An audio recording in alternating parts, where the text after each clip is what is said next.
Vamos a dar inicio a la actividad del día de hoy, al jueves científico, correspondiente al mes de septiembre, mes de aniversario de la Sociedad Peruana de Hemoterapia y Bancos de Sangre. Siendo un mes tan significativo para nosotros, hemos querido que nuestro ponente en este jueves científico sea uno de los miembros fundadores de nuestra sociedad y prestigioso médico, patólogo clínico y especialista en todos los temas de banco de sangre y en inmunohematología, el doctor René Cárdenas Morales. El doctor Cárdenas nos va a presentar el día de hoy el comportamiento de los anticuerpos calientes y fríos en las anemias hemolíticas inmunes en niños.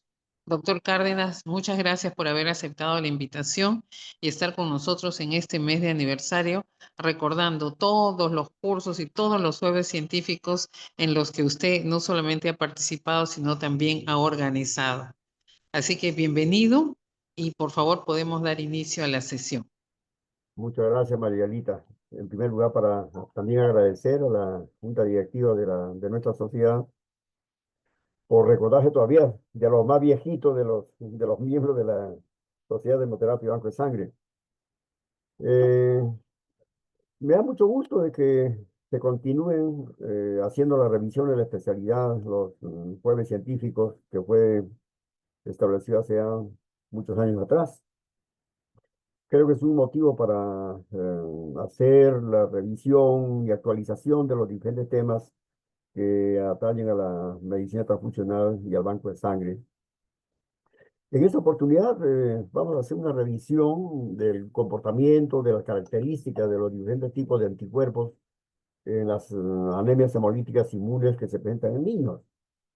De todos los casos que he tenido la oportunidad de ver de ese tipo de patologías en niños, algunos crónicos presentados dentro de patologías degenerativas como el lupus eritematoso sistémico, un niño de 12, 13 años, o miocardiopatías agudas generalmente presentado por agentes virales con anemias hemolíticas y falla renal aguda, una niña RH negativa, ¿no? De 6 años de edad.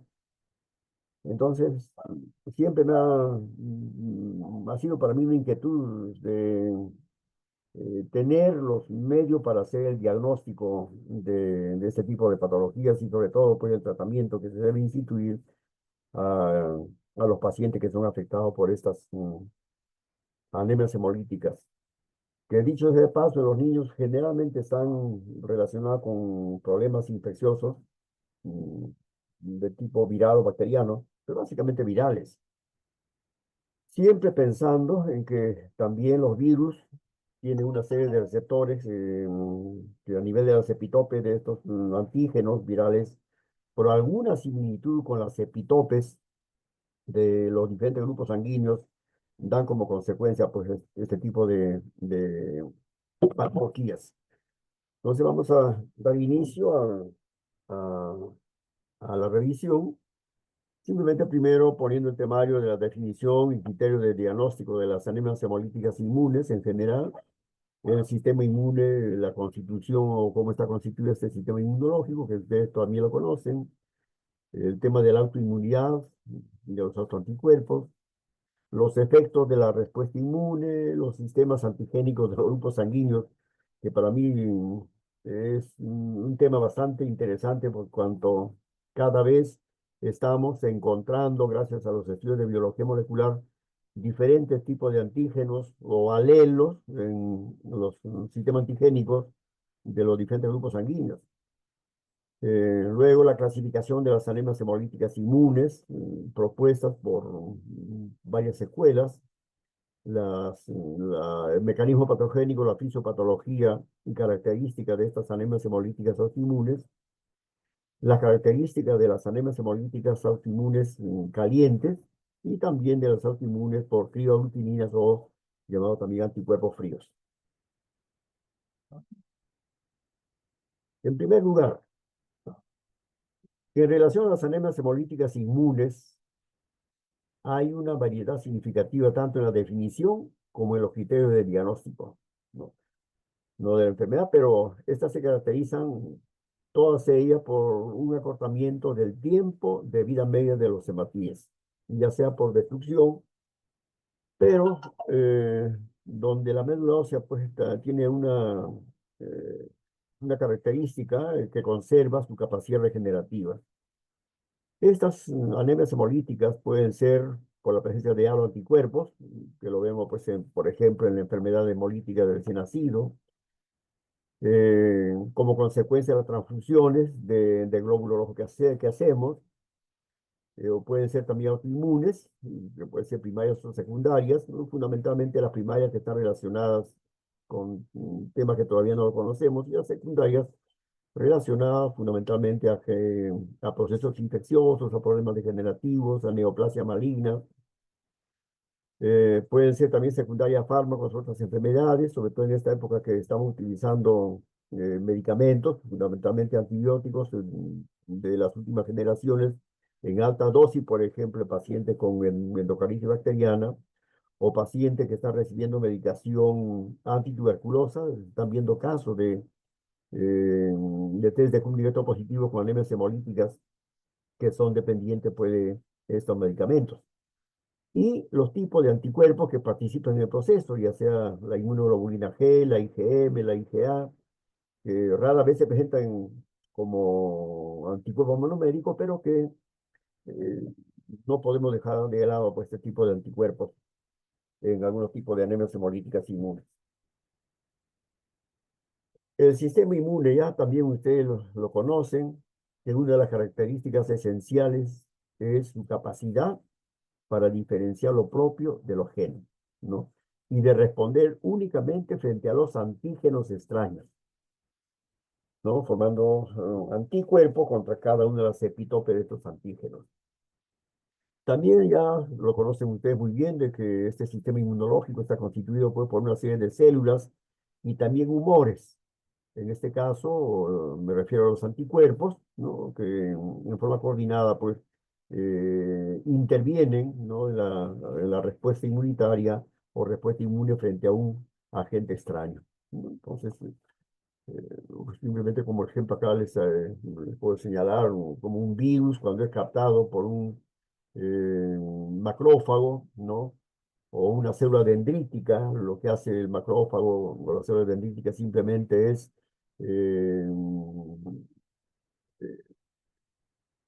vamos a poder destruir y obtener solamente la porción más inmunógena de este agente infeccioso. De tal manera que esta porción más inmunógena es presentada al linfocito T para que esto lo reconozca como extraño y comience el proceso de proliferación y diferenciación en linfocitos T o en el linfocito B, que finalmente serán pues, las productoras de los diferentes tipos de anticuerpos, ¿no? Entonces estamos hablando de un componente humoral y un componente celular que interviene pues activamente en el proceso de defensa del organismo. Ahora, en cuanto a la autoinmunidad, se define pues simplemente como una respuesta inmune adquirida o adaptativa contra un antígeno propio, ¿no? Un antígeno que ha sido reconocido por el sistema inmunológico, pero por algún motivo, cuando estos sufren alguna modificación, eh, sobre todo los de origen proteico, basta que haya una deleción o una sustitución de un aminoácido para que este sea inmediatamente reconocido como extraño y que el sistema actúe pues, o interactúe contra este antígeno. Y la respuesta inmune adquirida es capaz de responder a una variedad ilimitada de antígenos diferentes, lo cual significa de que ustedes saben que los antígenos pueden tener una epitope, pueden tener dos epitopes, pueden tener tres epitopes, 8 epitopes, 9 epitopes, 12 epitopes o n epitopes. Entonces, como estas epitopes pueden inducir, mejor, pueden ser reconocidos por los linfocitos B, y como consecuencia formarse clonas de linfocitos B para producir específicamente anticuerpos dirigidos contra cada una de las epitopes de los antígenos.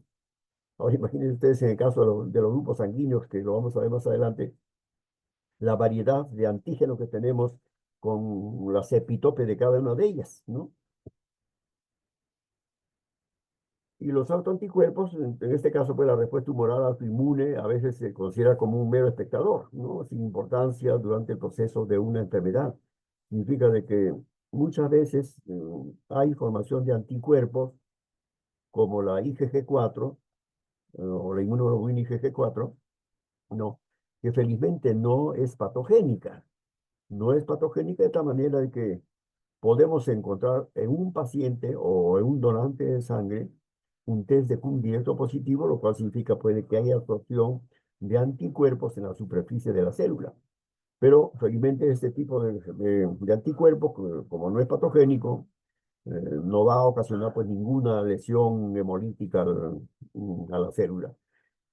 Pero sin embargo, la respuesta inmune puede cambiar durante el proceso de la enfermedad, ¿no? Y no hacerlo ante una inflamación específica. Lo que pasa en los pacientes que son, por ejemplo, portadores de un proceso inflamatorio activo.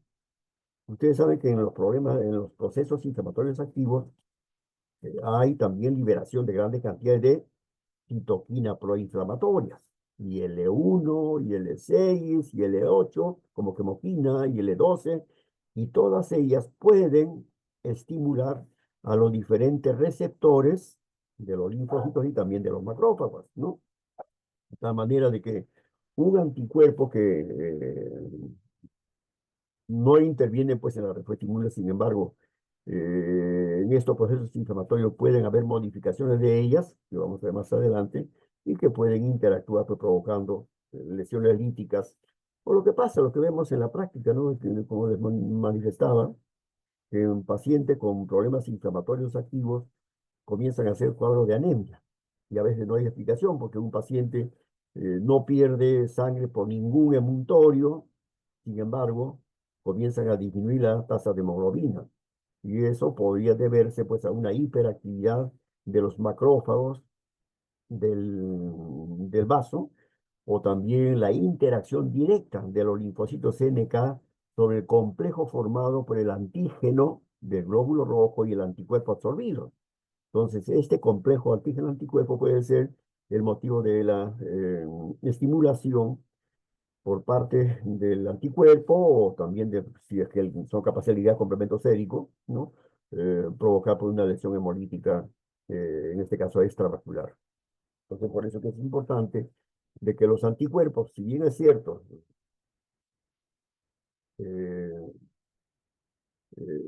no tienen una actividad lítica, pero sin embargo, pues durante el proceso de una enfermedad, fundamentalmente en los cuadros inflamatorios agudos, pueden haber modificaciones y respuestas como consecuencia de ella. En cuanto a los efectos de la respuesta inmune en la formación de y autoanticuerpos, ¿cómo se produce? Evidentemente, para que haya respuesta tiene que haber primero una estimulación antigénica, ¿no? Estimulación por parte de los diferentes antígenos, y eso lo podemos ver pues en las transfusiones de los hematíes, en las enfermedades infecciosas que les acabo de mencionar, en los procesos o enfermedades degenerativas como las colagenopatías, entre ellos pues el más importante el lupus eritematoso, la misma artritis reumatoidea, la polimiositis, etcétera, el otro trasplante de médula ósea, y también los medicamentos, la cual pueden estos modificar a las epitopes de los antígenos o formar complejos inmunitarios, ¿no? Formar complejos inmunitarios con las proteínas del plasma, y estos complejos inmunitarios absorbidos sobre la membrana de los hematíes pueden ser un motivo de una respuesta inmune. Y la consecuencia va a ser pues la formación de anticuerpos, ¿no?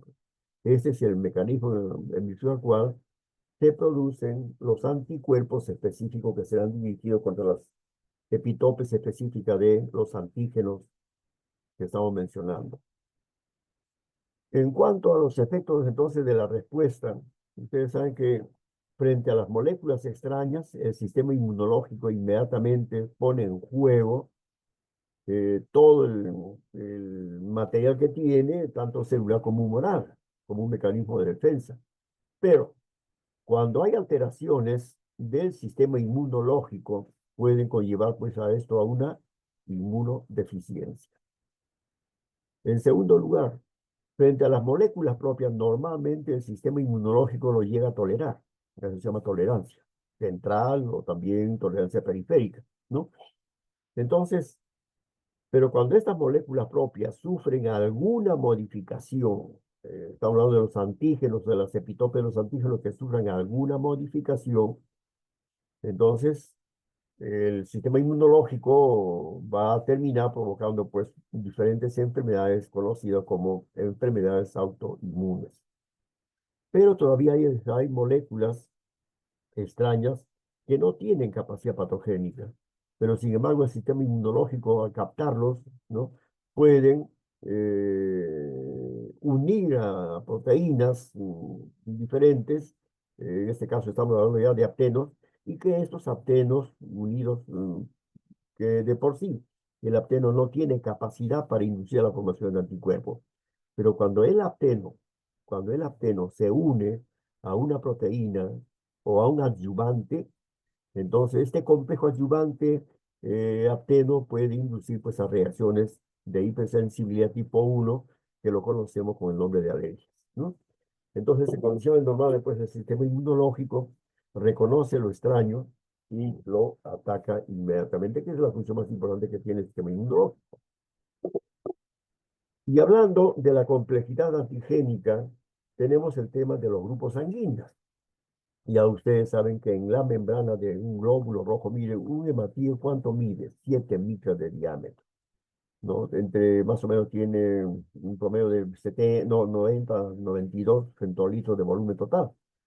Pero solamente la membrana de los hematíes representan el 15% de la totalidad de la célula. Y en ese 15% están sumergidos todas las proteínas conocidos pues, como grupos sanguíneos. Algunos con epitopes de hidrato de carbono, como el caso del sistema ABO, el sistema I. Otra, la gran mayoría ya son proteínas, como el sistema Diego, el Helvich, el Jetsin, el sistema MNS, ¿no? El sistema Steiner-Wiener, sistema RH, Kelly, Indian, Cromer. Y miren, cada uno de estos sistemas antigénicos complejos tienen una función, muchas de ellas todavía que no lo conocemos, ¿no? Caso, por ejemplo, el sistema MNS, U, MNS mayúscula, minúscula y U, que son glicoproteínas cuya función pues, todavía no es desconocida, cuya función es desconocida, ¿no?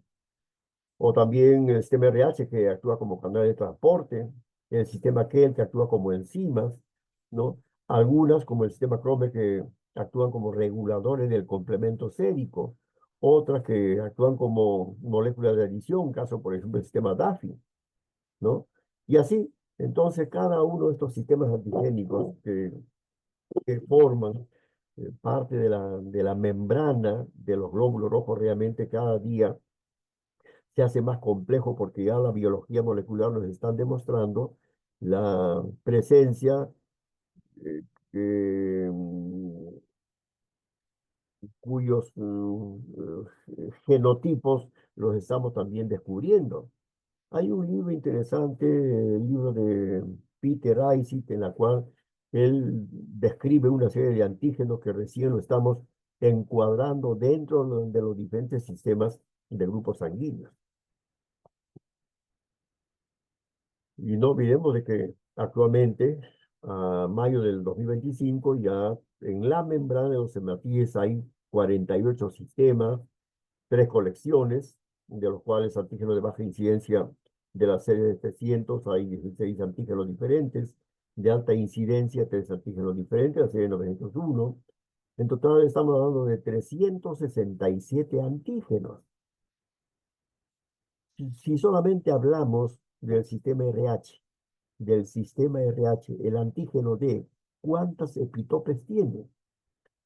Primero se hablaba de 9 epitopes, después se habló de 30 epitopes, 37 epitopes. Realmente no sabemos exactamente cuántas epitopes tiene el antígeno D, solamente hablando del antígeno D del sistema RH.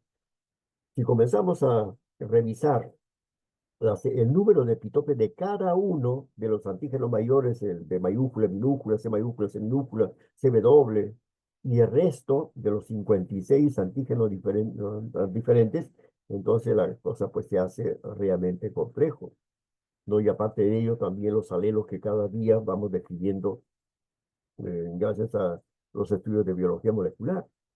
Dentro de los alelos, ustedes saben que el sistema ABO es el que tiene el mayor número de alelos. En este momento son más de 800 alelos que tiene en este momento este sistema antigénico del sistema ABO.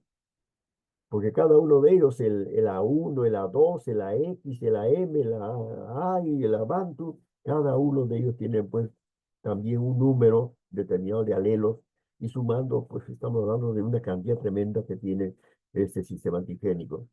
Entonces estamos hablando de antígenos que son realmente complejos, muchos de ellos, ¿no? Que en la práctica nosotros no los logramos determinar, ¿no? Igual los 48 sistemas antigénicos, o la cantidad de antígenos que actualmente conocemos, obviamente la ICBT o el grupo de trabajo de la ICBT, pues cada vez van descubriendo un mayor número de antígenos y epitopes de cada uno de estos.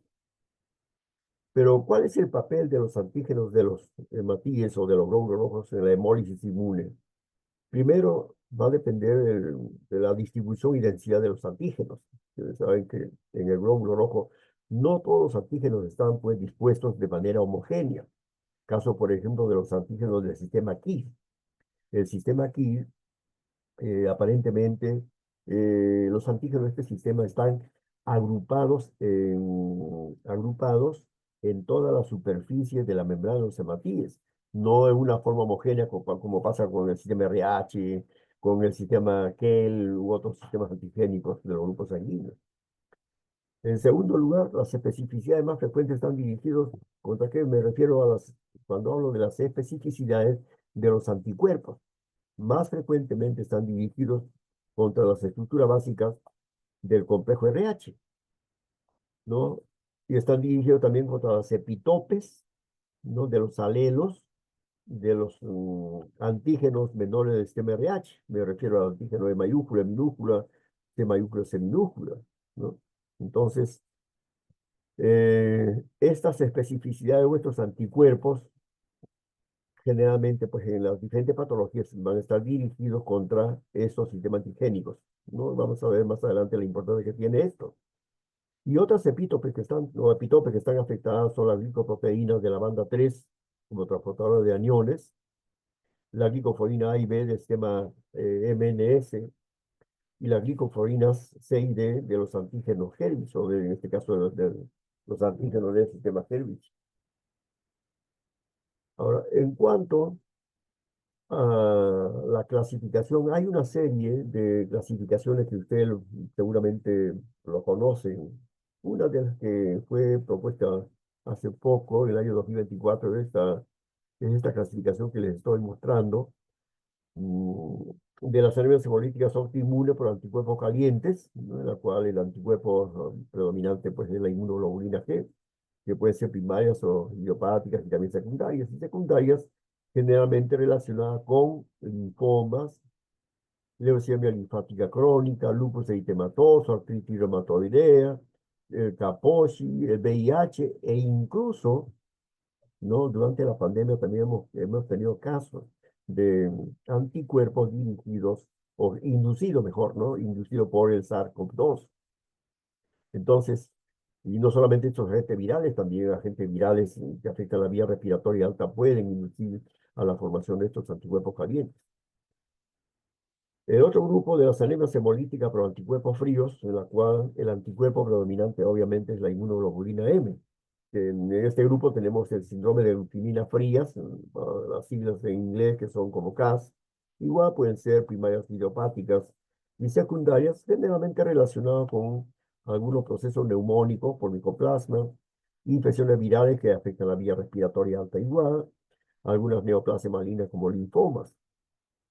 En segundo lugar, la enfermedad por aglutininas frías, cuyas siglas en inglés son CAL, igual que en el caso anterior, Esta, por ejemplo, está relacionada en forma secundaria con algunos procesos infecciosos crónicos granulomatosos como la sífilis, las infecciones virales, la hepatitis C, entre los más importantes. Y finalmente, pues, a la hemoglobinuria paroxística por frío, cuyo anticuerpo en este caso es una inmunoglobulina G bifásica que lo vamos a ver más adelante.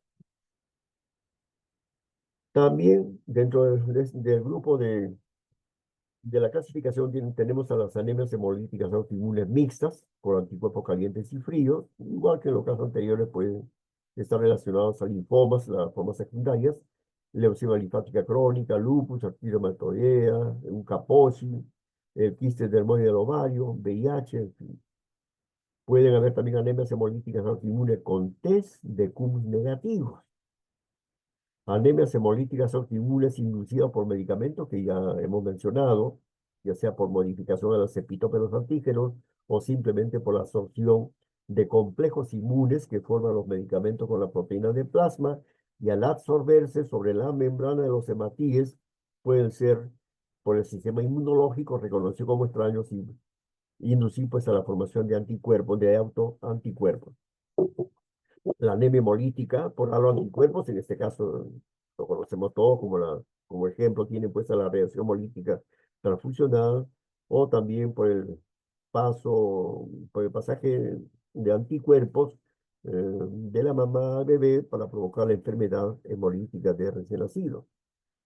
Y en los casos de trasplantes, el famoso síndrome del linfocito pasajero, en el cual los órganos trasplantados, ustedes saben que en el interior, primero, en el interior de los vasos sanguíneos, pueden pasar no solamente linfocitos, sino todos los componentes celulares de la sangre, de tal manera que estos linfocitos pueden ser activados, ¿no?, en el organismo del receptor y como consecuencia, estos linfocitos puedan generar un rechazo de tipo celular, ¿no? Ese es el famoso síndrome del linfocito pasajero. Ahora, en los niños, las anemias hemolíticas inmunes han sido clasificados de acuerdo, en primer lugar, a la naturaleza del agente inmune, o sea, el agente inductor, ¿no?, de la formación de anticuerpos. En segundo lugar, de acuerdo a los tipos de anticuerpos, si son calientes, fríos, y entre los calientes los diferentes tipos que lo vamos a ver. En tercer lugar, de acuerdo a la reactividad a diferentes temperaturas.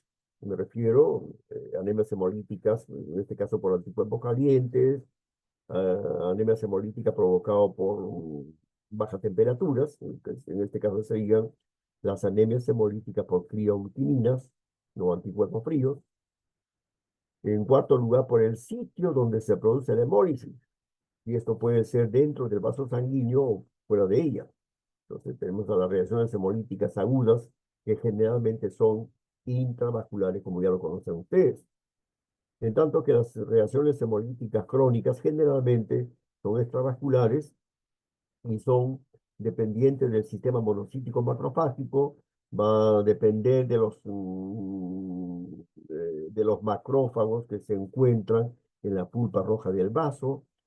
En el hígado, también las células de Kupffer intervienen sobre todo cuando los hematíes están absorbidos de complemento sérico, porque justamente los macrófagos del hígado, en este caso las células de Kupffer, tienen receptores para el complemento sérico. De manera que en los casos de anemias hemolíticas en los cuales hay absorción de anticuerpos y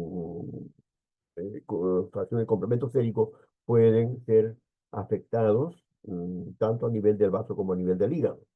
Y obviamente también a nivel de la médula ósea.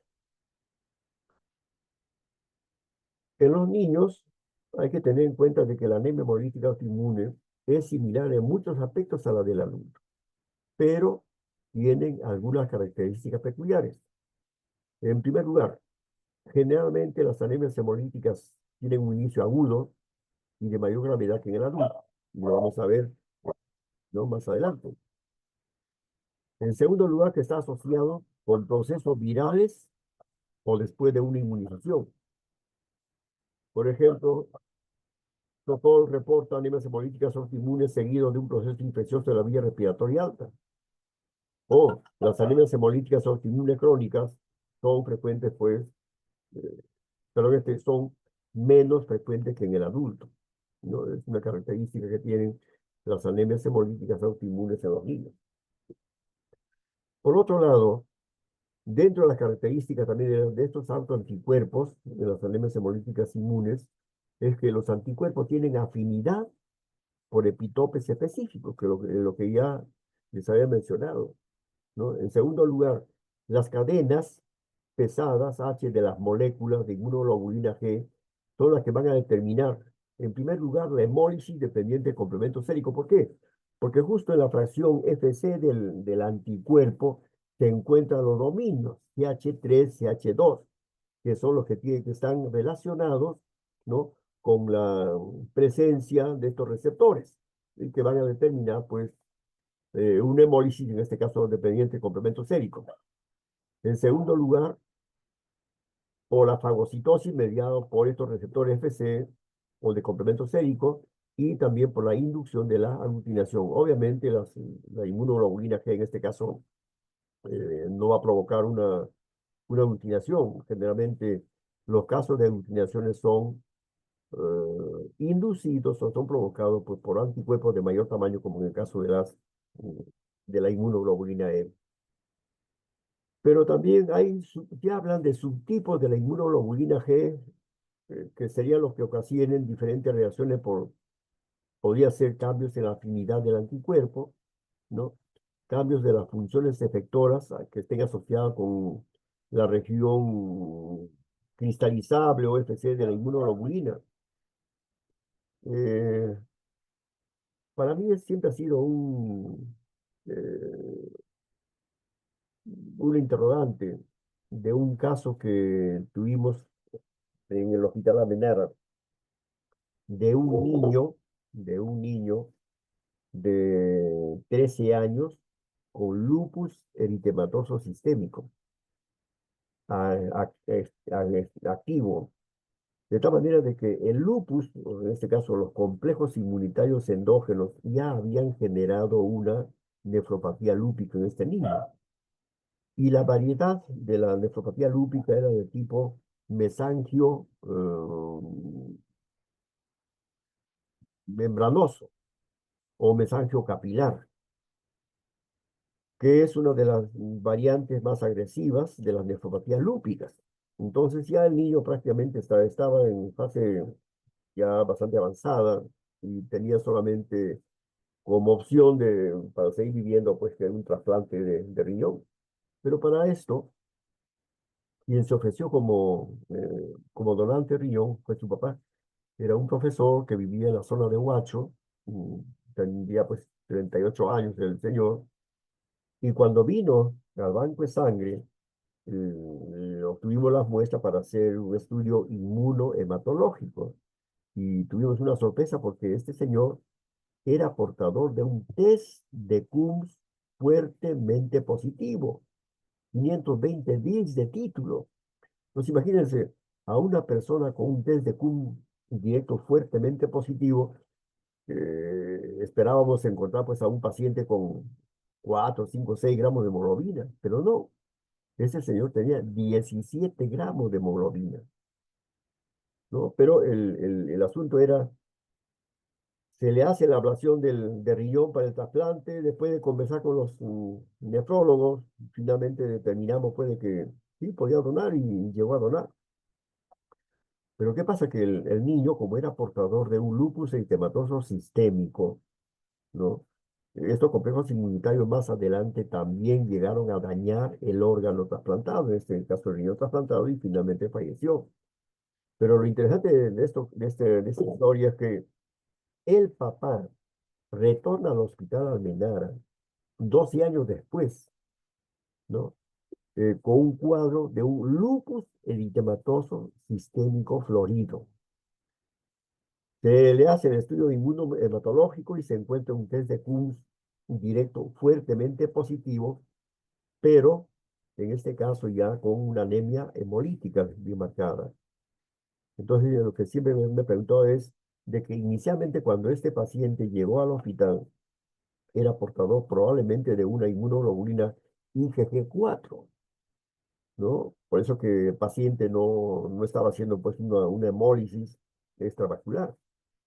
Pero años después ingresa portando una enfermedad degenerativa, entonces tuvo que haber habido una modificación de estos anticuerpos. El anticuerpo IgG4 se convierte en una IgG3, una IgG1, tiene que haber algún factor, ¿no es cierto?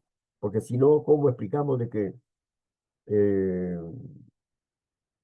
estos anticuerpos eh, que fueron detectados en la primera oportunidad no generaban pues ninguna alteración de las hematíes?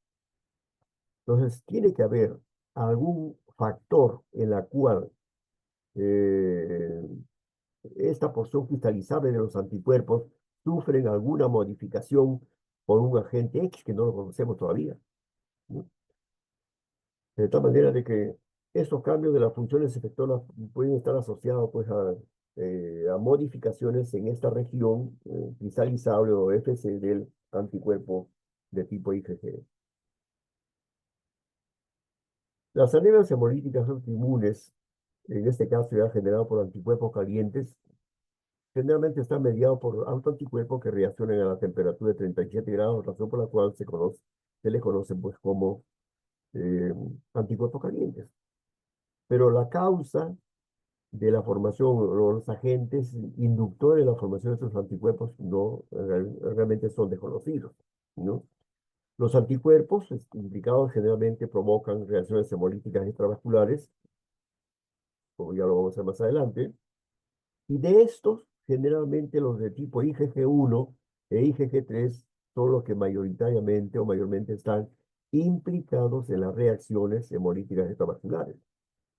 Ahora, hay casos raros de anemias hemolíticas autoinmunes por anticuerpos calientes, en la cual el anticuerpo puede ser una IgM o una IgG, pero monoméricas, que reaccionan a 37 grados. Son muy poco frecuentes, pero pueden haber. Por eso la importancia de determinar también pues, los anticuerpos eh, que se presentan en estos casos.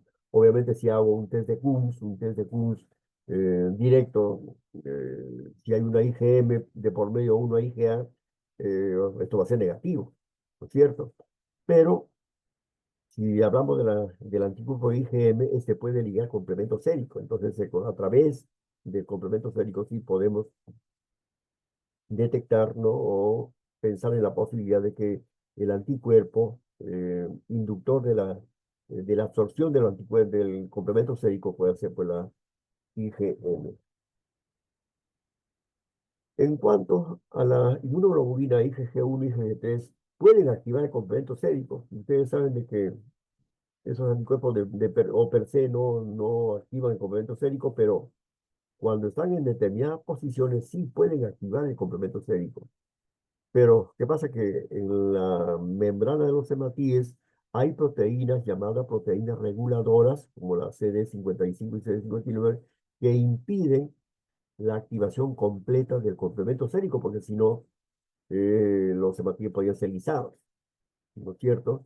Entonces, si nosotros encontramos presencia de estos anticuerpos, no hay complemento sérico, es gracias a la existencia de estas proteínas reguladoras. O también podría ser que encontremos fragmento de complemento sérico más el anticuerpo en la membrana, pero que no induce pues a la reacción hemolítica extravascular. Ahora, generalmente el complemento activado se detiene en C3b, pero este puede ser degradado a C3b y C3d. Pero ¿qué pasa? Que estas fracciones de complemento sérico no son reconocidos por los receptores de los macrófagos porque no tienen receptores para estas fracciones de complemento sérico. ¿Ok? En tanto que los glóbulos rojos que portan C3b ¿sí? Pueden ser eliminados por las células de Kupffer, porque estos macrófagos del hígado, que son las células de Kupffer, sí tienen receptores para reconocer la fracción C3b del complemento sérico. Entonces, imagínense ustedes a un paciente con anemia hemolítica autoinmune por anticuerpos calientes. La lisis se puede producir tanto en el vaso por la presencia del anticuerpo como en el hígado por la presencia de los macrófagos de la célula de Kupffer. En este caso, los macrófagos del vaso captarán por los anticuerpos a través de los receptores de los macrófagos que se encuentran en los sinusoides del vaso, en tanto que las células de Kupffer captarán pues, a los hematíes que estén absorbidos de C3b como fracción del complemento sérico.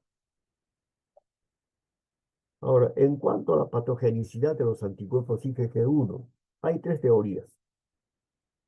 Unos hablan de las diferencias cualitativas. Se piensa en la posibilidad de que existan subclases dentro de las subclases de IgG1. Podría ser, porque ¿por qué en unos puede provocar una reacción hemolítica y otros no? En segundo lugar, la cantidad de inmunoglobulina G sobre la membrana de los hematíes. Entonces, esa diferencia cuantitativa de auto y anticuerpos patogénicos y no patogénicos, ¿no? Podría ser uno de los motivos de los cuales pues, la IgG1 pueda provocar o no una reacción hemolítica extravascular. Y en segundo lugar, el umbral hemolítico cuantitativo in vivo, que puede ser determinado in vitro, y eso lo demostró Meulen y colaboradores, ¿no? Entonces estamos hablando de la posibilidad de que haya pues su clase de, de la IgG1.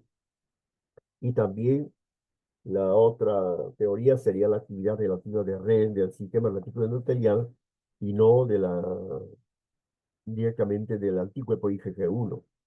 Entonces, el problema de la patogenicidad no dependería directamente de la IgG1, sino fundamentalmente de la actividad relativa del sistema monocítico macrofágico. Me refiero pues a los macrófagos tanto del vaso como del hígado.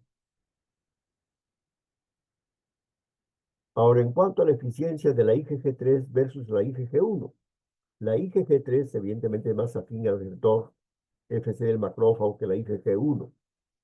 Estamos hablando de que en los dominios CH3 y H2 de la fracción constante del anticuerpo, estos son los que van a permitir de que ese anticuerpo sea reconocido por los receptores de los macrófagos, ¿no?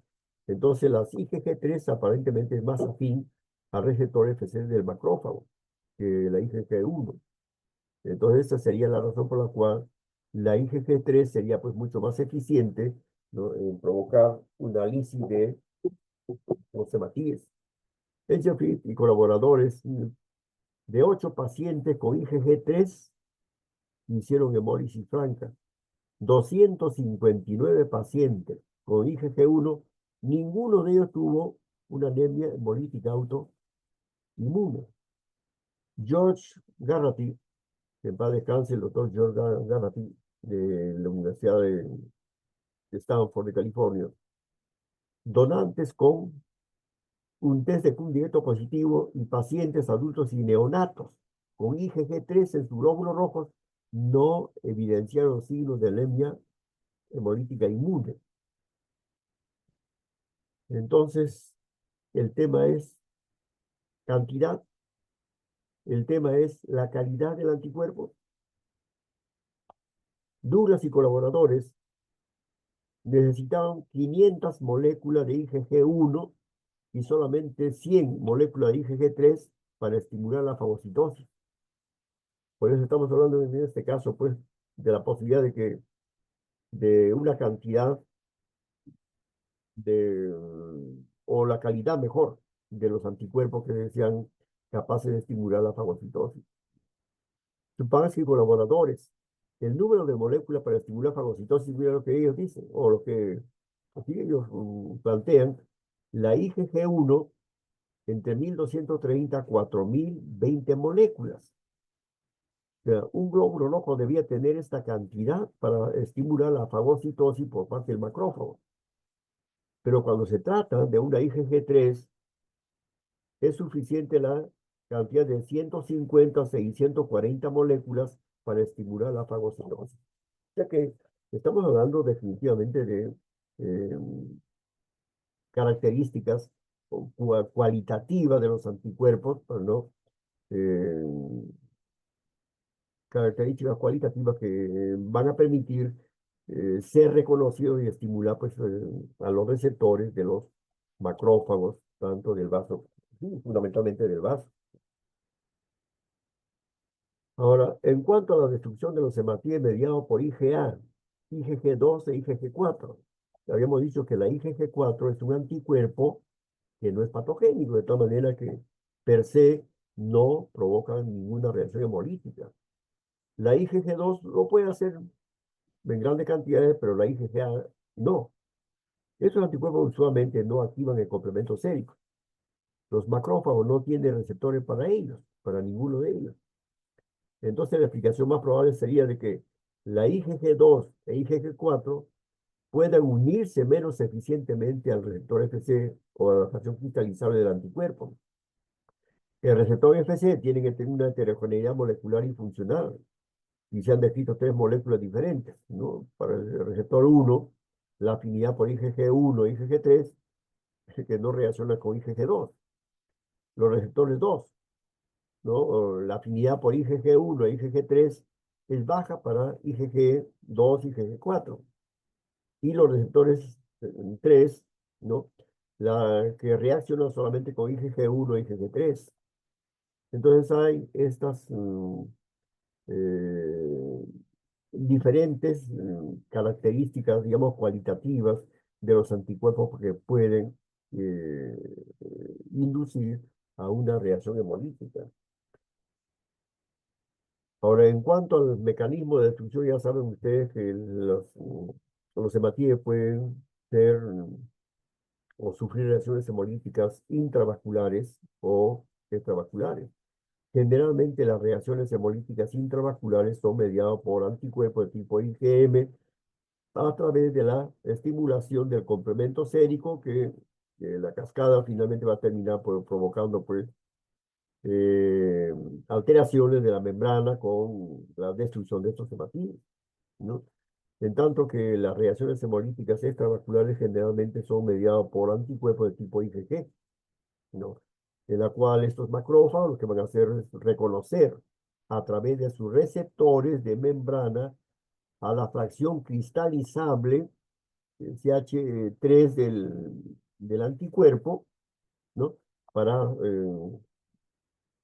fagocitarlo totalmente o parcialmente, como lo vamos a ver. De tal manera que el mecanismo ya, repito, pueden ser intravasculares o extravasculares. Si son intravasculares, generalmente pues se hacen, es mediado por anticuerpos de tipo IgM y a través de complemento sérico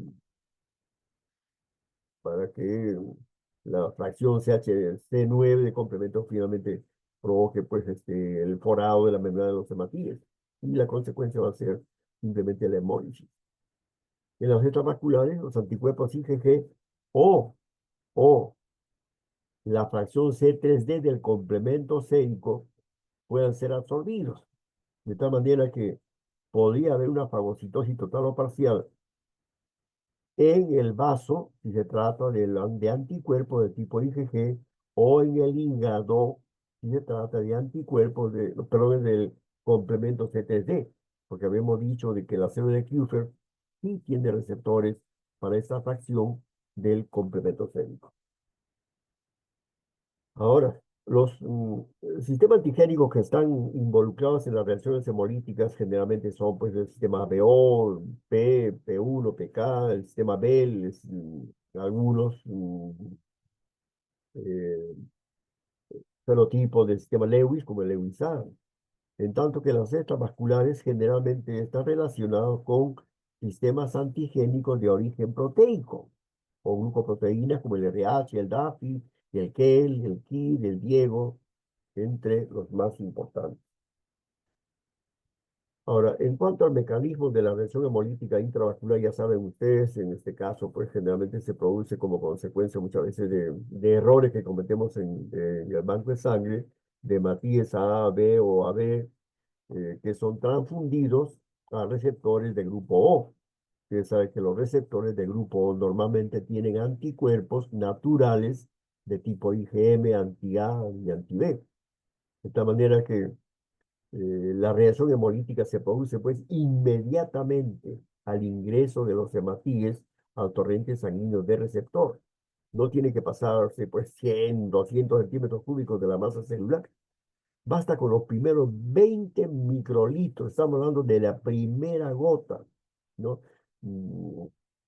Que es infundido en el paciente inmediatamente, se activa el complemento sérico y como consecuencia se va a producir la reacción hemolítica con liberación de hemoglobina, eh, los cuales se fijan a la lactoglobina y a la albúmina con disminución de esta proteína en el plasma sanguíneo. También la consecuencia será pues la hemoglobinuria, sí, la hemoglobinuria, o sea, la liberación de hemoglobina. Y ustedes saben que la hemoglobina libre a nivel renal, fundamentalmente del tubo contorneado distal, con las proteínas de TAM-Horsford que hay a este nivel, provocan taponamiento y terminan pues provocando una falla renal aguda. O también con la activación de complementos séricos, las fracciones C3A y C5A de complementos séricos que van a provocar una, un proceso inflamatorio activo. Porque esa es la función que tienen estas fracciones de complementos séricos C3A, 5A, de generar pues, una reacción inflamatoria. Y como consecuencia de la reacción inflamatoria va a haber una vasodilatación. Y clínicamente, ¿qué es lo que va a ocasionar? Una hipotensión arterial que incrementará mucho más todavía pues, la falla renal aguda. O también la activación de complementos séricos puede llevar a una coagulación intravascular diseminada. Entonces, en un CID, ¿qué vamos a hacer?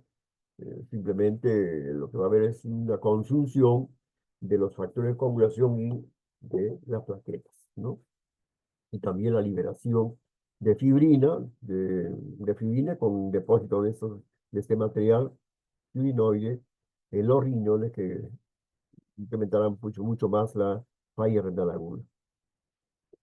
Ese es el mecanismo de las reacciones hemolíticas intravasculares. Ahora, en cuanto al mecanismo de las reacciones hemolíticas intravasculares, es un poco diferente porque en este caso habíamos dicho de que los macrófagos esplénicos y hepáticos son los que van a destruir las células absorbidas de anticuerpos o de complementos séricos, C3D en este caso. Y el mecanismo va a ser por fagocitosis o fragmentación o también por una citotoxicidad directa. Si hablamos de fagocitosis, ¿no? Puede haber una digestión completa de los hematíes, pueden haber también, no solamente, perdón, fragmentación del hematíe, en la cual se elimina progresivamente diferentes porciones de los hematíes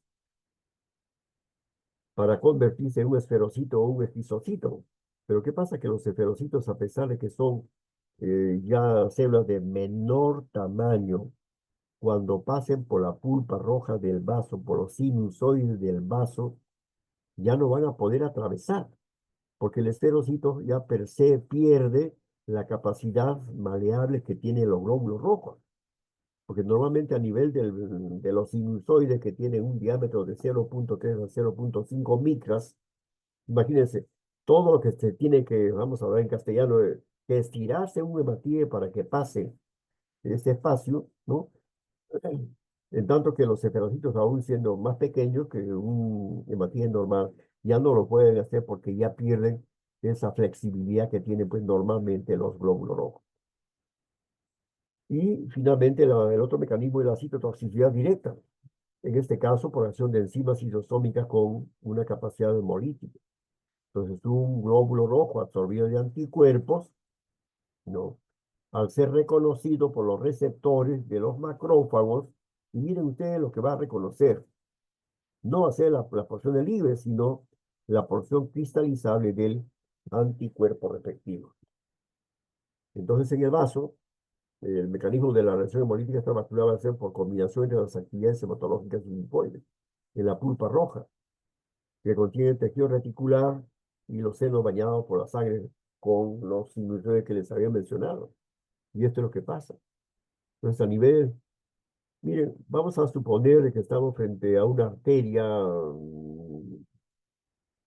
de cualquier porción de los órganos de la economía, en la cual el hematocrito sea, pues vamos a poner un 40%. Pero esa porción de la sangre, cuando pasa por los sinusoides, en la pulpa roja, va a haber una hemoconcentración. Y esa hemoconcentración va a ser ¿por qué? Porque justamente el calibre o la porción libre de los sinusoides de la pulpa roja va a ocasionar, va a generar una disminución de la velocidad circulatoria, haciendo puede que los hematíes eh, discurran más lentamente a través de esta porción. ¿Y esto por qué? Es un factor importante porque de esa manera los hematíes, si están absorbidos de anticuerpos, van a poder ser reconocidos por los receptores de los macrófagos que se encuentran cubriendo la superficie interna de estos sinusoides, ¿no? Y eso va a permitir que los hematíes que están sensibilizados por anticuerpos, al ser reconocidos por los macrófagos, por los receptores de los macrófagos, van a ser eliminados totalmente o parcialmente. Entonces, la anemia hemolítica autoinmune en niños, bueno, comprende pues tres condiciones clínicas, ¿no? Caracterizadas primero por la identificación de autoanticuerpos asociados. Las anemias hemolíticas autoinmunes por anticuerpos calientes, las anemias hemolíticas por anticuerpos fríos y la hemoglobinuria paroxística al frío. En relación a los anticuerpos calientes, ya saben ustedes que los anticuerpos generalmente son de tipo IgG, que reaccionan a 37 grados de temperatura, y cuando son absorbidos pueden ser fagocitados completamente o parcialmente, ¿no? Y los anticuerpos que generalmente intervienen en este tipo de anemias hemolíticas son la IgG1 y la IgG3. Ocasionalmente, repito, puede ser también la IgA o la IgM, pero eh, cuando son capaces de reaccionar a 37 grados. Ahora, ¿cuál es el mecanismo de acción de estos autoanticuerpos? Primero, es por unión a la superficie celular con citólisis, o sea, con lisis, o también a la unión de la superficie celular sin citólisis. Si es con citólisis, puede ser debido a la acción mediada por el complemento sérico, puede ser por la fagocitosis total o parcial, o también puede ser simplemente por la citotoxicidad, en este caso que son mediados por anticuerpos, pero las células efectoras van a ser los linfocitos NK, porque ellos tienen receptores prácticamente para diferentes tipos de antígenos, epitopes de antígenos que le va a permitir interactuar y también provocar la reacción hemolítica. Y en cuanto a la unión a la superficie celular, pero sin citólisis o sin citólisis, como quieran llamar ustedes, puede ser debido a bloqueo de receptores, ya sea por una hipofunción de las células, o también a la modulación de los receptores.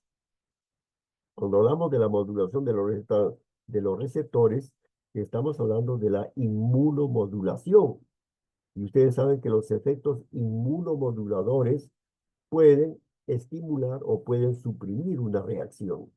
Entonces, de esa manera, también el efecto inmunomodulador de los receptores, ¿no? Puede ocasionar problemas de estos anticuerpos en la superficie de los hematíes. Habíamos dicho de cómo, a través del complemento sérico, pues, el anticuerpo absorbido de los hematíes no pueden, a través del complemento sérico, provocar finalmente la reacción hemolítica extravascular. Entonces, o también estos hematíes que se encuentran absorbidos, en este caso de anticuerpos, pueden ser fagocitados completamente por los macrófagos. O sea, en primer lugar, lo que habíamos mencionado, la citotoxicidad mediada por el complemento sérico, o la citotoxicidad, en este caso mediada por la fagocitosis total o parcial de las células. Y también la citotoxicidad mediada por anticuerpos, pero en la cual el linfocito NK es a través de los receptores que tiene, puede reconocer la fracción cristalizable del anticuerpo y provocar pues, la lisis directamente de los hematíes. Ahora, en cuanto a la incidencia aproximada de los diversos tipos de anemias hemolíticas autoinmunes, eh, o en este caso las anemias hemolíticas autoinmunes por anticuerpos calientes, 70-80%, de los anticuerpos fríos, estamos hablando del síndrome de autoinmunidad fría de 20-30%, las anemias hemolíticas autoinmunes mixtas de 7-8%, la hemoglobinuria paroxística al frío, en la mayoría son niños, pues lo he marcado incluso con otro color, ¿no? Menos del 2%. Y las anemias hemolíticas autoinmunes inducidas por drogas, ¿no? De 12-18%. Esos son los síntomas y los signos más frecuentes en este tipo de anemias hemolíticas autoinmunes por anticuerpos calientes, ¿no? En cuanto a los síntomas, pues la debilidad, los mareos, la fiebre, ictericia, el sangramiento, la disnea o disnea, la pérdida de peso, la anorexia, la angina, en diferentes porcentajes, ¿no? Entre los signos que vamos a ver, pues son pacientes que van a presentar muchas veces, la gran mayoría, esplenomegalia, hepatomegalia, linfadenopatía periférica, ictericia, edema, insuficiencia cardíaca funcional, ¿no? Palidez y tiromegalia. ¿Cuántos pacientes? Yo he visto casos en el INCOR, pacientes que han llegado al INCOR, portadores de problemas cardíacos, arritmia cardíaca simplemente consecuencia de una miocarditis provocada por agentes virales, ¿no? Inductores de anticuerpos calientes.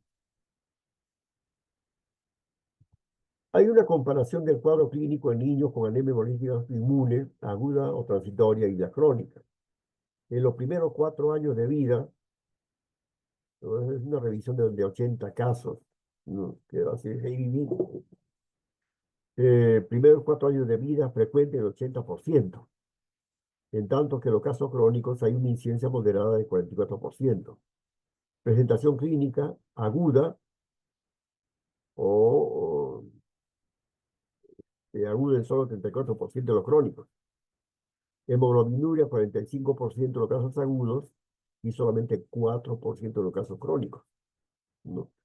Los pródromos de la infección aguda, en los casos agudos se encuentran en un 70% de los pacientes y solamente en el 4% de los casos crónicos. Causa desconocida 5.8 de los 80 pacientes y 58% de los casos crónicos. En cuanto a los efectos de la corticoterapia como tratamiento de las anemias hemolíticas agudas, rápida y constante en las formas agudas y variable pues en las formas crónicas. En cuanto al curso clínico, hay una recuperación en menos de 3 meses en los casos agudos, ¿no? O transitorios, y intermitente pues por meses o años en los casos de pacientes con anemia hemolítica autoinmune crónica. El test de Coombs.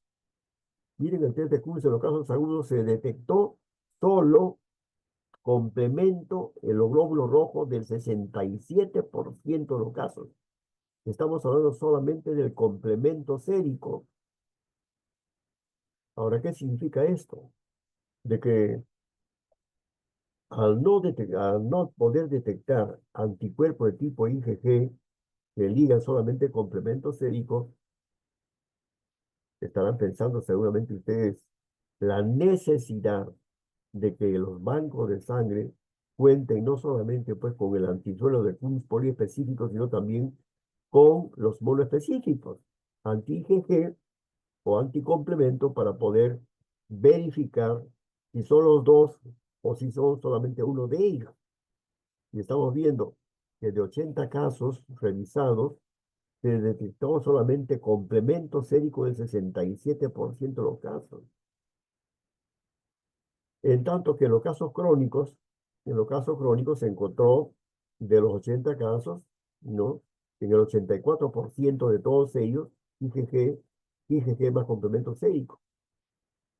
Entonces, eh, esto nos induce pues a que los bancos de sangre contemos no solamente con el antisuero de Coombs poliespecífico, sino también con los monoespecíficos de estos casos agudos que estamos, o crónicos que estamos revisando.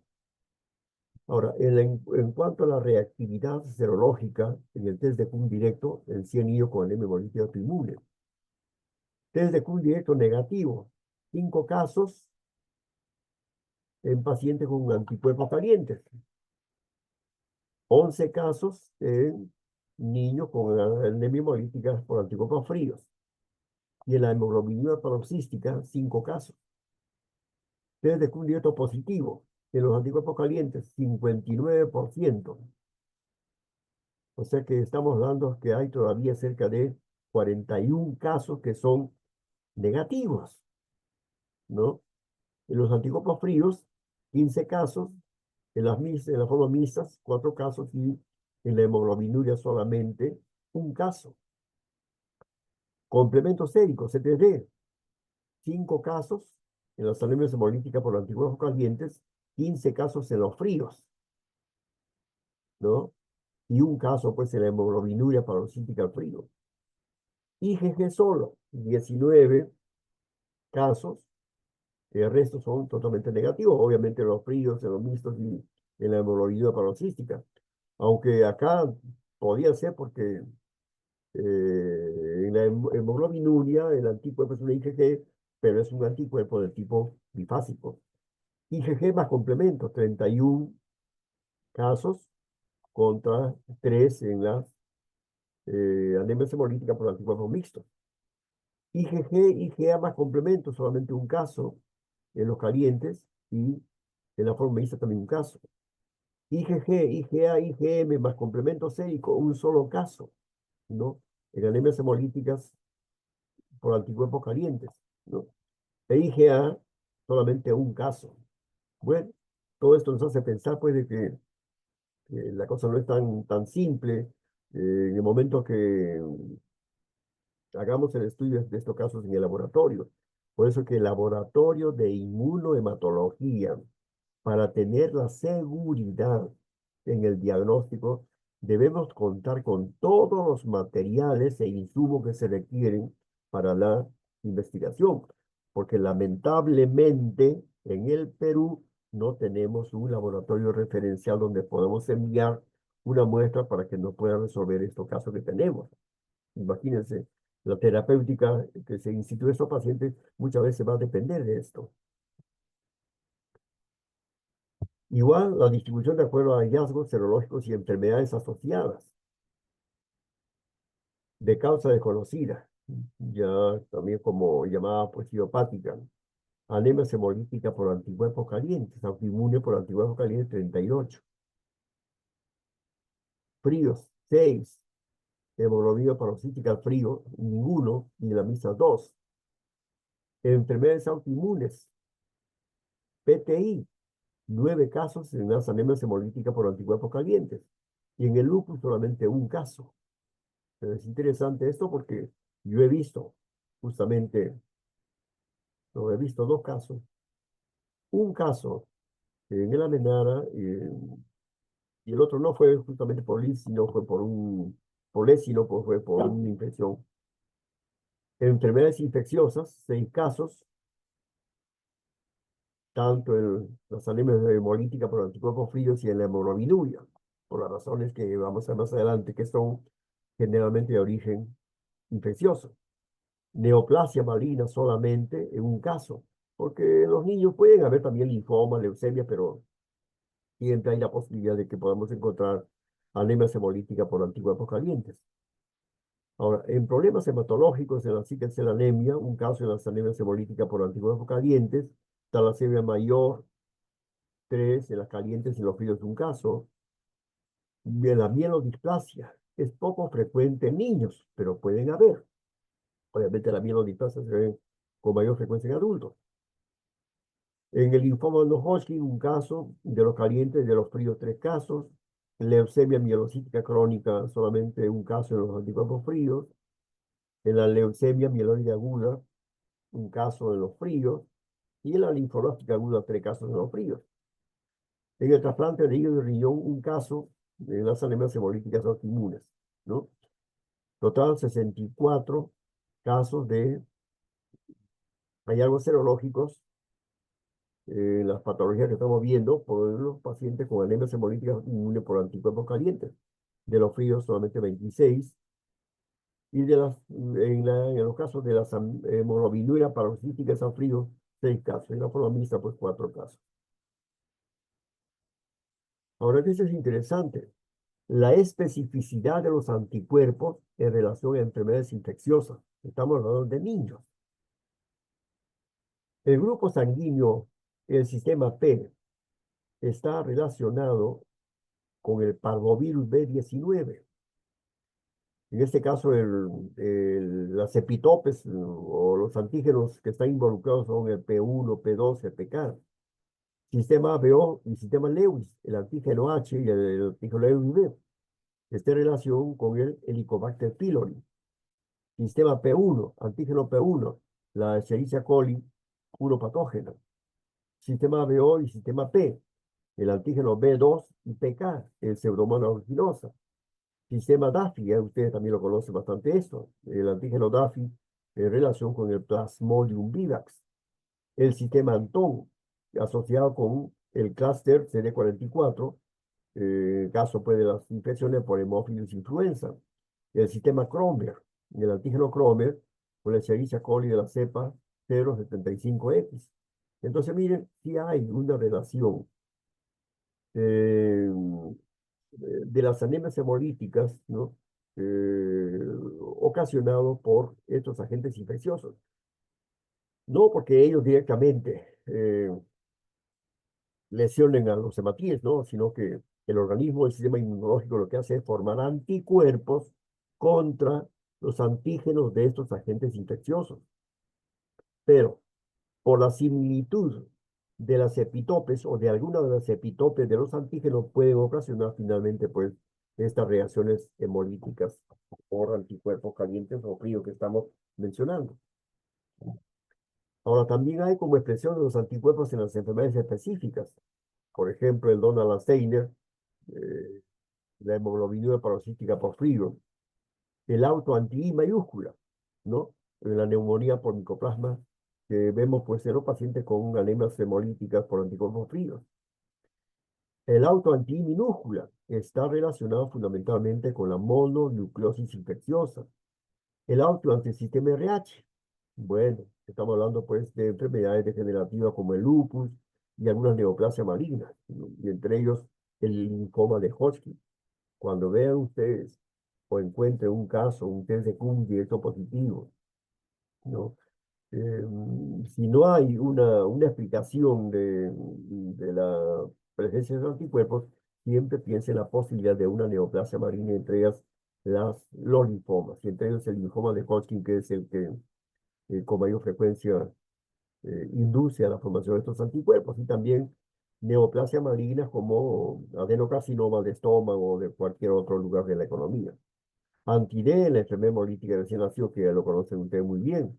Anti-A y anti-B, ¿no? En la reacción hemolítica post-transfusional, generalmente ocasionada en este caso pues, por eh, errores que se cometen en el laboratorio. Ahora, hay una comparación del cuadro clínico de niños con anemia hemolítica autoinmune aguda o transitoria crónica. Primeros 4 años de vida, 80%, ya, esto lo pasamos. Sí, sí, sí, sí. Ahora, las anemias hemolíticas por autoanticuerpos autoinmunes por autoanticuerpos fríos, generalmente los anticuerpos son de tipo IgM, que reaccionan a la temperatura en frío por debajo de 30 grados centígrados. Reaccionan preferentemente pues a 4 grados centígrados. Entonces, esto es un factor importante en el caso de que querramos determinar el rango térmico de los anticuerpos, ¿no? Entonces, generalmente los anticuerpos de tipo IgM no actúan sobre epitopes de origen proteico, sino de origen hidrato de carbono. Entonces, como los hidratos de carbono, las epitopes son un poco más grandes, los anticuerpos de tipo IgM sí pueden cubrir esas distancias o para provocar su aglutinación o la lisis, pero en este caso por activación directamente del complemento sérico por la vía directa. Entonces hay una serie de anemias hemolíticas autoinmunes por anticuerpos fríos, entre ellos tenemos el síndrome de rutinina frías, el CAS, son las siglas en inglés, la enfermedad por rutinina frías, que es más o menos parecido, solamente que tienen alguna pequeña diferencia que lo vamos a ver, y la hemoglobinuria paroxística por frío. ¿Sí? En el síndrome por rutinina frías, la incidencia es de 16 a 32% de las anemias hemolíticas autoinmunes. Generalmente vamos a ver este tipo de patologías en pacientes adultos por encima de la quinta década, ¿no? El pico máximo se ve pues más o menos a los 70 años. En niños es excepcional. Entonces el síndrome por aglutinina frías en los niños es muy poco frecuente. Ahora, en la forma secundaria, ese 40% están asociados a leucemia tipo B, linfomas, ¿no? La macroglobulinema de Waldenström o también con infecciones virales. El anticuerpo es una IgM policlonal y mire, tanto en esa forma como en la enfermedad, la especificidad generalmente son los antígenos I mayúscula y minúscula, ¿no? Que reaccionan por debajo de 30 grados, fundamentalmente pues a 4 grados de temperatura. Pueden activar la cascada de complemento sérico y por este mecanismo pues hacen la reacción hemolítica intravascular. El C3b también participa, creo, como parte de la fracción de complemento sérico. Habíamos dicho de que la fracción de C3b absorbida, o mejor, existente ya en la membrana de los hematíes, va a participar en la depuración, pero ¿a qué nivel? A nivel del acero de Kupfer, porque sabemos que el ácido de Kupfer tiene receptores para esta fracción C3b, razón por la cual también, aparte del complemento sérico por la lisis que provoca también el ácido de Kupfer, pueden fagocitar o intervenir mejor en la hemólisis de los hematíes. En este caso, la fracción C3d del complemento sérico se detecta por el test de Cum directo positivo, no por el test de Cum directo. No, por eso es que es importante una vez más que se debe contar no solamente con el poliespecífico, sino también con los modos específicos. ¿Ya? Ahora, normalmente cuando ya el complemento sérico ha sido inactivado a CTDG, generalmente ya no tiene mayor importancia porque los macrófagos no tienen receptores para esta fracción del complemento sérico. Ahora, la enfermedad por agglutininas frías, cada vez que son las siglas en inglés, puede ser igual que la anterior, primarias o secundarias. Es una condición crónica debido al anticuerpo IgM monoclonal, ¿no? Que es reactiva al frío. Es típica de adultos. Es una entidad mucho más severa que la anterior, ¿no? Es mucho más severa que la anterior, que el síndrome de agglutininas frías. Justamente ¿por qué? Porque el anticuerpo monoclonal va a interactuar con mayor severidad.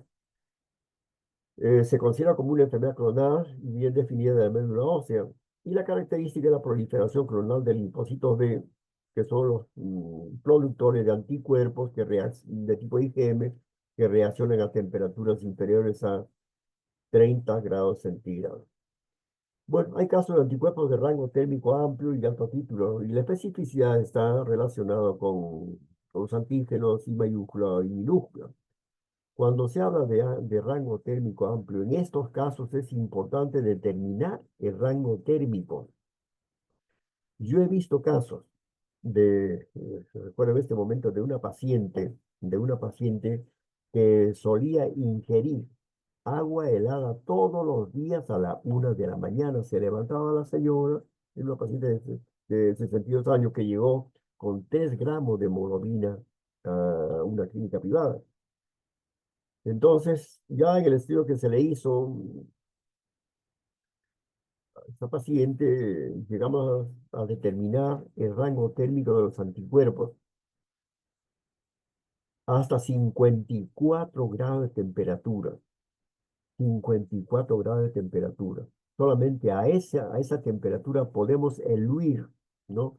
Los anticuerpos del glóbulo rojo para hacer la determinación del grupo sanguíneo, porque inicialmente el grupo sanguíneo según la prueba celular, o perdón, la prueba antigénica o globular era del grupo AB, pero en la prueba sérico inversa era del grupo O. Y esta reactividad de cuatro cruces con los antisueros, anti-A y anti-B, simplemente eran debido pues eh, a la absorción de estos anticuerpos en la superficie de los hematíes. Entonces, para poder determinar fehacientemente, eh, tuvimos que ampliar la temperatura a 37 grados, a 40 grados, 45 grados, llegamos hasta 54 grados, y recién a esa temperatura podemos eludir totalmente los anticuerpos, hacer la prueba antigénica o globular, y el paciente o la paciente era del grupo O. Y finalmente, pues ambas enfermedades por eutiminas frías, el CAS y el CAS, son similares en el diagnóstico, y el test de Kuhn directo es positivo solamente para CTG, ¿no? Solamente para CTG, porque obviamente los anticuerpos inductores son de tipo IgM que no son detectados por.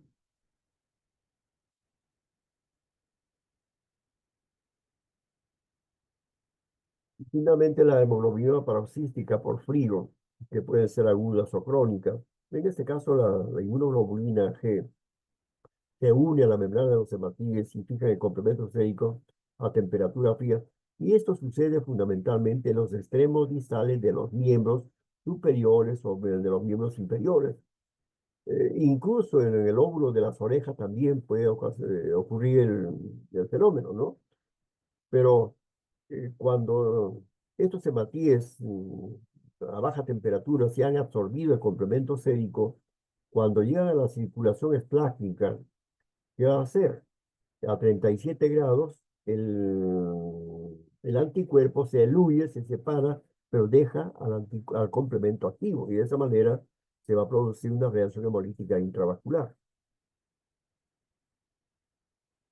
El comportamiento de estos autoanticuerpos de Donald Steiner, como también se le conoce en la hemoglobina paroxística por frío, históricamente se describieron en individuos que padecían pues, de sífilis tardía o congénita, pero ya es tan poco frecuente, pero la mayoría de casos se ven en la población pediátrica con antecedentes de una infección viral que afecte la vía respiratoria alta. Si estamos hablando de agentes virales que afectan, por ahí una serie de agentes virales que afectan la vía respiratoria alta y que pueden provocar finalmente una hemoglobina paroxística por frío. En la literatura predominan varones sobre el sexo femenino, 2-1. Los autoanticuerpos generalmente son una IgG, son policlonales, bifásicos. Por esta acción bifásica es que se unen a la membrana de los hematíes y fijan complementos séricos, de los cuales pues, se activan eh, a 37 grados, induciendo una hemólisis intravascular, ¿no? Una reacción hemolítica intravascular. Desde el punto de vista clínico, es una anemia grave y de rápida progresión. Los autoanticuerpos, en este caso de la hemoglobinura paroxística por frío, tiene una especificidad anti-P. Sin embargo, esta especificidad no reacciona pues con un fenotipo raro como el P minúsculo del PK. Hay también casos raros reportados como hemolicinas antimayúscula, antiminúscula y anti-PR, ¿no? Ahora, glóbulo rojo con antígeno P, o sea, con el fenotipo P minúscula, sobreviven mejor que los glóbulos rojos con fenotipo P mayúscula. Entonces, y esto es importante en el caso puede que se requiera una transfusión de sangre, buscar entre los familiares más directos, ¿no? Hematíes que tengan este fenotipo. La incidencia felizmente de la presencia del antígeno P minúscula es 1 en 200.000.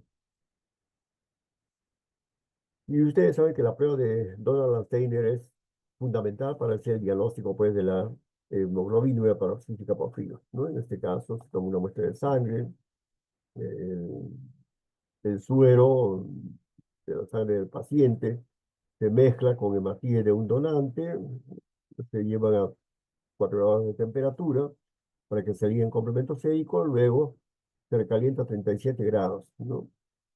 Obviamente el anticuerpo se separa, pero el complemento sérico ya es activado y la consecuencia va a ser la hemólisis que se va a producir en este caso. Ahora, para el diagnóstico diferencial entre las anemias hemolíticas por anticuerpos fríos y la hemoglobinuria, es algo interesante. Miren los títulos. En los pacientes con anemia hemolítica por anticuerpos fríos, generalmente los títulos son mayores a 500 DILs. Yo he visto casos hasta de 50.000 DIL de título, ¿no? Cosa que en la hemoglobinuria generalmente los títulos están por debajo de 64 DILs, pero clínicamente son mucho más agresivos. El rango térmico, ya les he mencionado en el caso de las anemias hemolíticas por anticuerpos fríos, yo he visto casos hasta 54 grados, en tanto que en la hemoglobinuria generalmente los anticuerpos se producen a bajas temperaturas, obviamente las temperaturas por debajo de 20 grados pues van a ser eh, las que mejor eh, interactúen provocando reacciones o fijando complementos séricos. La prueba de Donald Steiner, la primera, la anemia hemolítica por anticuerpos fríos es negativa y obviamente positiva en la hemoglobinuria. El tipo de anticuerpo IgM en la primera, en la anemia hemolítica por anticuerpos fríos, e IgG bifásico en la hemoglobinuria paroxística. La especificidad de estos anticuerpos son anti-mayúscula o minúscula, y en el caso de la hemoglobinuria es anti-P. Ahora, si hacemos un test de Coombs, vamos a ver de que el test de Coombs usando antisuero poliespecífico va a ser positivo en las anemias hemolíticas por anticuerpos fríos, igual que la hemoglobinuria, pero en este caso estamos hablando del complemento sérico, que son los que van a provocar la reactividad. Usando el antisuero monoespecífico anti-IgG va a ser negativo en la primera y va a ser positivo en la segunda, porque estamos hablando de un anticuerpo IgG bifásico. En ambos será también positivo para el complemento sérico, porque en ambos casos se va a ligar complemento sérico, fundamentalmente C3D, en la membrana de los hematíes. De esa manera podemos hacer el diagnóstico diferencial entre una hemoglobinuria, una anemia hemolítica autoinmune por anticuerpos fríos o una hemoglobinuria paroxística al frío. Pueden haber anemias hemolíticas autoinmunes con test de CUM directo negativo. Existen halo y autoanticuerpos que causan anemia hemolítica autoinmune o una reacción hemolítica transfusional sin ser detectado por los test de CUM directo poliespecíficos de rutina. Se dice que se requieren entre 100 a 400 moléculas de IgG por glóbulo rojo para provocar un test de CUM directo positivo. Pero sin embargo, miren, Gillan encontró casos de anemias hemolíticas autoinmunes CUM negativo con más de 200 moléculas de IgG. 5 de 27 pacientes tenían más de 400. Sin embargo, el test de CUM será negativo. Hay colaboradores, glóbulo rojo con test de CUM directo positivo con eluatos que no reactivos estaban asociados a una hipergamma globulinemia. ¿No? Igual, hematíes o glóbulos rojos senescentes son removidos por mecanismos inmunes. Eso es lo que se piensa de que los hematíes al término del tiempo de vida medio, 120 días, posiblemente la remoción se haga pues, por mecanismo inmunológico, porque normalmente debe haber un balance entre la cantidad de anticuerpos y los hematíes. Normalmente de 5 a 90 moléculas provoca una destrucción normal diaria de los hematíes. Estamos hablando, pues, 200.000 millones de glóbulos rojos que se destruyen directamente, pero también en la misma cantidad son repuestos por parte de la médula ósea para mantener eh, el equilibrio de la hemoglobina. De 50 a 200 moléculas ya causarían una anemia hemolítica autoinmune, siendo el test de CUM directo negativo, ¿no? Siendo el test de CUM negativo. Entonces, eh, en el caso de que nosotros en el laboratorio preparemos glóbulos rojos sensibilizados para el control de nuestro test de CUM, ¿no? Nuevamente el test de CUM directo debe ser negativo. El número de moléculas por glóbulo rojo debe ser menor a 25 a 120. Si hay una reactividad de media cruz, estamos hablando de una posibilidad de 120 moléculas absorbidas. La reactividad de una cruz in vitro, estamos hablando de un promedio de 200 moléculas, pero en una reactividad de dos cruces, de 300, 500 moléculas, de 3 a 4 cruces estamos hablando pues por encima de 500 moléculas, ¿no? Y de esa manera terminamos con la revisión de este tipo de anemias hemolíticas en niños, que eh, felizmente son poco frecuentes, pero de todas maneras tengamos en cuenta cada vez que veamos casos que a veces son realmente complicados. He visto casos que le comenté del Hospital Amenara de un paciente con lupus o de una niña de 6 años, RH negativa, medio licor provocado por un agente viral que indujo a una miocarditis. De una clínica privada no tuvieron qué hacer con esta niña y tuvieron que enviarla al INCOR para conectarla pues a un ECMO, ¿no? Porque la niña ya estaba haciendo una arritmia severa y que podía terminar con una insuficiencia cardíaca funcional y la muerte consecutiva. Pero el problema era que esta paciente estaba también haciendo paralelamente una reacción hemolítica extravascular con anemia. La paciente era ORS negativa.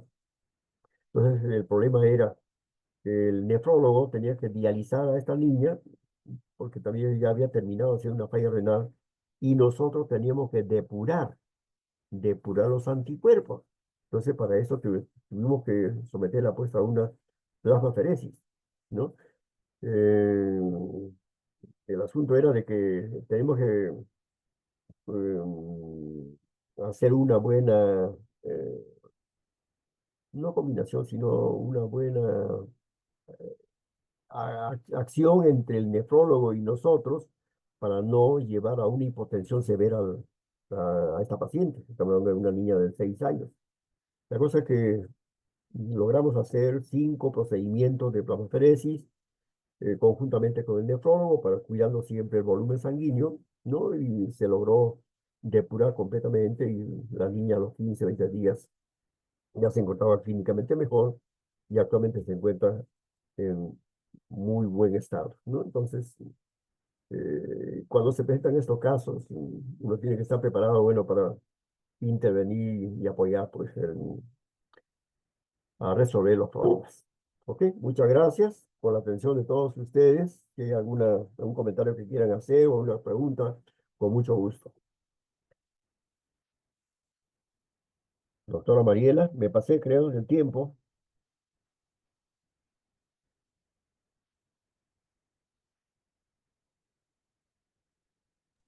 Doctora Mariela, ¿puede activar su micrófono? Si hay alguna pregunta o un comentario que quieran hacer, o terminamos con la ponencia. Sí, doctor René, ya estamos viendo a ver si hay preguntas en el chat. Acá tenemos una pregunta, no sé si usted la puede ver. Dice, doctor, buenas noches. He tenido un caso con los siguientes resultados. Rastreo a 37 grados negativo. PAT positivo, 3 cruces. Autocontrol positivo, 3 cruces. PAT monoespecífico IgG, una cruz y C3D, 3 cruces. Le hice un rastreo a 4 grados, positivo 4 cruces. El diagnóstico, sepsis, anemia hemolítica adquirida y diabetes mellitus. ¿Algún comentario al respecto, doctor? Sí, puede haber. Obviamente en este caso la diabetes nada tiene que ver, pero sí, en los casos de sepsis pasa eso, ¿no? Es que no olvidemos de que en una sepsis hay una actividad inflamatoria que se produce en el organismo. Y la actividad inflamatoria está en relación pues, con la producción de una serie de citoquinas proinflamatorias. La IL-1, la IL-6, las quemoquinas IL-8, la IL-12, el factor de necrosis tumoral, todos ellos también tienen la capacidad de activar a los receptores de los macrófagos, de tanto del vaso como del hígado, también las células dendríticas que tienen así la misma función, porque la serodendrítica lo que hace es captar al elemento extraño, procesarlo y presentarlo pues a los linfocitos T, ¿no? Pero a través de los antígenos HLA de clase 1. Entonces,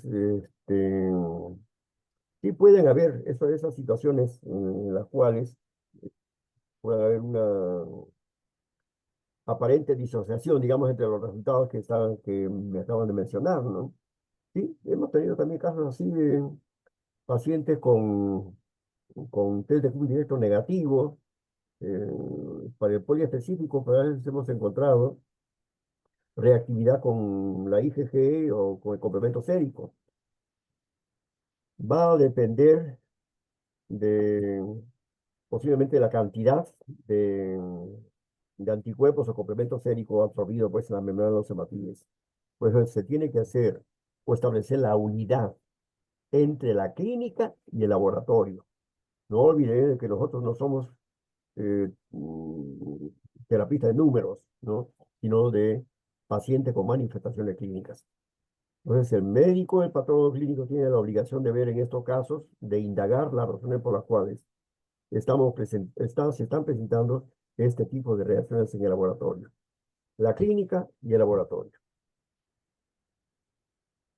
Muy bien, doctor. Tenemos saludos de muchos de los participantes. En especial voy a mencionar saludos a todos desde México con mucho cariño del químico Jesús Barajas Quintero, del Banco de Sangre del Hospital General de Atizapán, México. Nos dice y lo felicita por su excelente ponencia y que espera volver a visitarnos. Sí, nosotros les agradecemos a todos los participantes de todos los países que nos acompañan, porque ya no solamente son de Perú, sino tenemos participantes de varios países de la región. Doctor Cárdenas, reiterarle nuestro agradecimiento, la felicitación que le hacen llegar también todos los participantes por la excelente explicación que nos ha brindado, la excelente ponencia que nos ha brindado el día de hoy y aprovechar en invitar a nuestros participantes para nuestro Congreso Internacional que se realizará los días 13, 14 y 15 de noviembre en el Colegio Médico del Perú y que tendrá un curso precongreso de inmunohematología, un taller seco de discusión de casos clínicos que estará conducido por el doctor René Cárdenas. Así que desde ya invitarlos a que estén pendientes de nuestras publicaciones con los programas y las formas de participación. Doctor, sus palabras de despedida. No, gracias, doctora Mariela. Muchísimas gracias también a todos los participantes. Siempre estamos a la orden para cualquier consulta que quieran hacer sobre el tema, con mucho gusto. Y obviamente estaré preparando el material para el taller seco que pensamos hacer sobre las discrepancias de los grupos sanguíneos ABO-RH y también presentaremos algunos casos de identificación de anticuerpos en anemias hemolíticas autoinmunes o oral o por anticuerpos, ¿no? Para el congreso que se va a llevar a cabo en el mes de noviembre. Con mucho gusto lo Sí, voy a hacer y seguiremos colaborando. Y muchas gracias a toda Mariela por la presentación. ok, a nuestros participantes que ya nos están preguntando a través de nuestras redes y en el link en el que ustedes se han registrado, les vamos a hacer llegar la información tanto para el Congreso como para el curso precongreso. Es este taller que el doctor tan generosamente nos está cediendo y que lo va a realizar de manera personal. Así que les vamos a hacer llegar esta información para que se puedan inscribir. A todos, muchísimas gracias. Al doctor, reiterarle nuestro agradecimiento en nombre de la sociedad por su participación y nos estamos viendo el próximo mes en nuestro jueves científico del mes de octubre. Buenas noches a todos. Buenas noches a todos también.